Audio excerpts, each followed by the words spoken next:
విధంగా బ్యారేజీల నిర్మాణం కావచ్చు, ఇలా గొప్ప కార్యక్రమాలు జరిగాయి.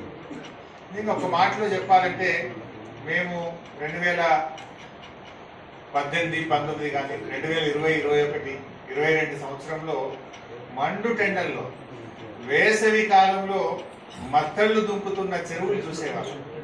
అసలు అది కలనా నిజమా అన్నట్టుగా మరి కాళేశ్వరం ద్వారా మళ్లించబడిన గోదావరి జలాలను చెరువులు నింపితే ఎండాకాలంలో ఏప్రిల్, మే నెలలో నిజంగా మత్తళ్ళు దుంకే చెరువులు చూసాం.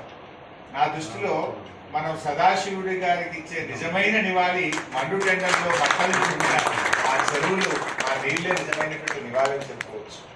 ఇంకా సదాశివుడి గారి పాట ఎక్కడి నుంచి వచ్చింది? ఆయన ఆ గోదావరి ప్రాంతంలో గోదావరి నది ఒడ్డున ఆ బొగ్గు ఖనిజ సంపద చూస్తూ, ఆ గోదావరి నీళ్లను చూస్తూ, పక్కనే ఎండిన పొలాల్లో నుంచి